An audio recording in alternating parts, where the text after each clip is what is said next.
This week on Hermitcraft. Oh, there he is. I got him. I got him. Welcome to the Hermitcraft Recap. My name is Pixelriffs, our writer is LoyXP, and would you look at that, half a year has passed. Seriously, this is week 24 of Hermitcraft Season 7, which doesn't quite reach the 6-month mark, but time is an optional concept these days.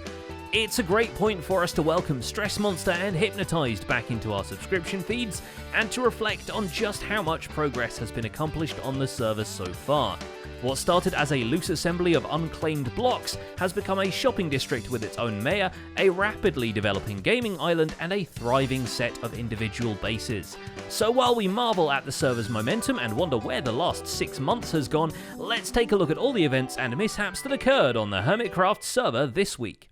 Starting with Stress Monster, who returns to the server to find she has not been elected mayor, but she still has duties to attend to in the shopping district, like restocking the glass shop, which comes with the side effect of having made her rich in her absence. We're ready. Yes, get in my belly.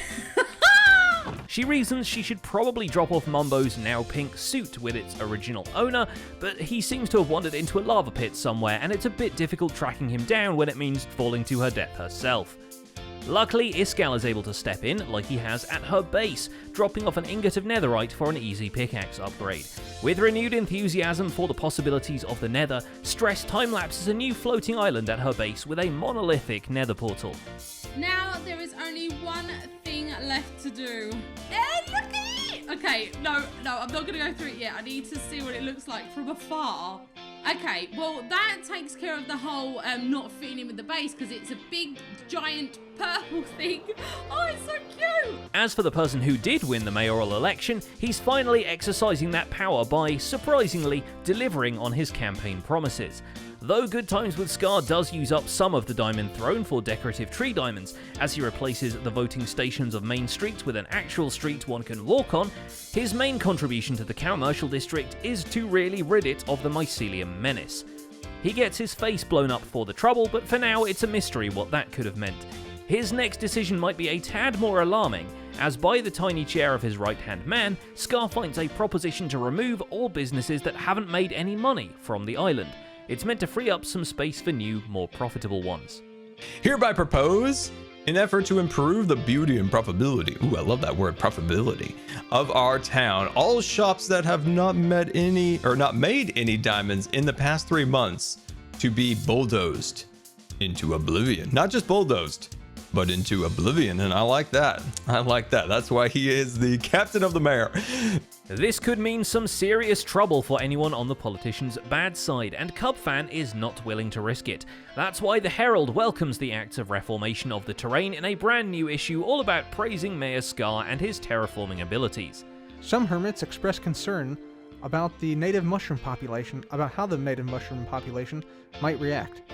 One giant mushroom was quoted as saying, "Nothing, because mushrooms can't speak." It's only fair that Cub would recognise what the new Main Street does for logistics, especially having spent half an episode putting together his own tunnel through the Nether, connecting his base to the Nether Hub. It is versatile, if not a little too generous with the fire resistance potions. Yeah, I might have to not have a pressure plate here. I might have a button here, because the pigmen step on this a lot, as do piglins and sometimes magma cubes, but yeah, we'll have to fix that later on. As if awoken by the threat of his shop disappearing, Hypnotized returns to the server and instantly goes to restock it. Even if the thing is just a proposal, can never be too sure. Rejuvenated from the break he took from the series, Hypno jumps right into building and expands his base onto a whole new and much bigger island, where he plans to do some more creative building, starting with a nice spruce pier going for nearly the entirety of the shoreline. This time, I kind of want to do something a little bit different.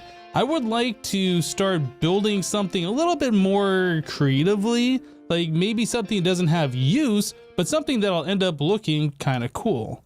Across the ocean in his own harbour town, Corrales finally makes an actual house of his own 24 weeks into the series. It's a villa equipped with modern farming equipment ready to trot off into the fields. Keralis, on the contrary, is more keen to stand his ground, so even if he does buy another album cover from Vintage Beef, he still did sign him up for all those Shady Ease services, and if Ether won't do them, guess a legally distinct knockoff version of him will. But I like it, and I do love the Kirby. It is just so adorable. And yes, what on earth is this? Like, ladies and gentlemen, it is 2020. Who drives on the wrong side? But no matter how good he is at actually standing off against someone, in the minigame of Standoff, Joe Hills takes the lead, even if it may look a bit like Joe and Keralis are on the same team judging by the colour of their shirts. After the Standoff game, they head over to Cub Fans Pyramid to try their hands at the One Stack Challenge, where Joe opts for the unconventional crossbow approach, which proves no more accurate than either a bow or Keralis, but we suspect arrow spread RNG is to blame. Either that or it's karma for his Azuma impersonation. Thank you for signing up for the Standoff tournament. Your opponent has been drawn and can be found in the chest of mini-block gifts. You can arrange to play with your fellow hermit on your own time. Jevin and Impulse SV duke it out in the Standoff tournament as well, but even if Jevin doesn't bring home the win, he does still bring home a stash of Prismarine to continue the pathways and patterns established last week. Soon the floor design will close in on itself and complete the first layer of his enormous sea donut. Only thing I have left to do is to waterlog them, but it will take a little bit of time to get that finished. Jevin gets a chance at redemption when he's summoned for another Standoff match by new challenger XB Crafted. Consider it a little market research on XB's part, because he's been working on a minigame of his own called Block, and yes, the exclamation mark is essential. As XB explains, it's a game of horse. The aim is to score higher than your opponent to claim each letter, but there's an element of strategy involved since your opponent can place some of the provided materials to block you and make the shot more challenging. There's also a pay-to-play single-player mode where players can earn a jackpot by hitting all 6 bullseyes with just 6 arrows. The target block is certainly getting its fair share of action. I feel like it's a pretty decent prize we've got. It is possible. I have done it. Azuma, in the meantime, tries the other targety minigame at Cub's place, shooting his way backwards through the open sesame hallway. It's a fair challenge of his precision skill, which has really got to be high on the guy who fit a cocoa farm and a cactus farm into the same tower that was not even meant for them to begin with. Either way, the dice start flowing, if at an uneven rate, cactus being an automatic system and everything. Which basically means it's going to accumulate over time, and knowing me, I'm not going to need cocoa beans for a very long time. Azuma's record on the One Stack Challenge is toppled by Vintage Beef, who has his eyes set on the prize of a creeper head so he can make some thematically appropriate banners for his cyberpunk town, 3 Fox Hole. The town gets a ramen shop complete with its own colourful banner, and a friendly pillager serving up everything Minecraft will let you serve in a bowl. I put a painting over there, by the way. It's sort of like a poster, I guess. I don't know. I wish there were more options, to be honest with you, in Minecraft for paintings and stuff, but regardless, guys. He's not done decorating yet, though, and another map art album cover comes together. When it's not serving as plain white wallpaper, the snowy canvas serves as a background for the notorious B.I.G. Look at that! Oh, it looks so good! Mumbo's notorious IBI gets taken down this week as he decides to convert the area below his expansive tower into a giant multi-item storage system, with plans for more technical builds behind the chests. In the meantime, he launches his melon and pumpkin farming flying machines, wonders if Grian intended to put so many Hermit Challenges burn sticks on everything he's built lately, and marvels at the diamonds now growing on trees in the shopping district. But I have just remembered, he's got the barge, doesn't he? He's got the barge, and I think that's made entirely out of him. Is this burn stick? I honestly have no idea. Yes. Escale's Omega Tree hasn't quite come into bloom yet, but he realises he's been putting off building a base for too long, and the leaves might take a little while to emerge. So he completes a spiral staircase up the trunk interior, with only a brief interruption to play Grian's Executioner, and divides the hollow areas of the trunk into rooms which will now store his resource blocks. Maybe that'll stop him spending them so quickly, but hopefully now the Redstone Omega Store has an appealing new mascot, he'll start making a few diamonds back. Mr. Red has arrived, and he looks absolutely amazing. You look just like the legends tell, Mr. Red. Oh, that is just too good. Impulse has converted some greenery of his own to grow in the disc section of his base, which is converted into grassy beds ready to tuck in a few custom trees.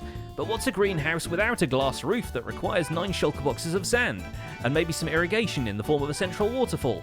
It's a walk in the park for Impulse, naturally. The size of this thing, just look at the space. So now that we're done talking about a greenhouse, let's take a look at a Grian's house. Now that the Upside Down has 2 residents, it sure would be fun if there were some rules for them to follow. One about no sleeping comes to mind. Grian establishes a rule board while more of his wonder house leaks slowly into the nether. It could be anything, like citizens must not refer to each other by their Minecraft names.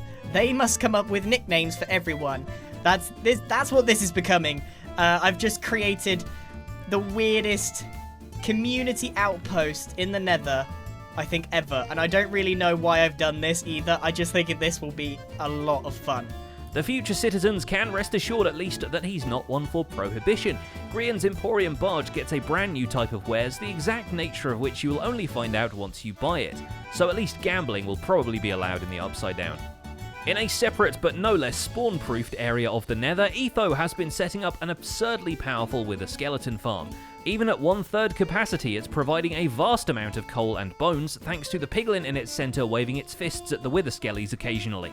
But overall, it's going okay.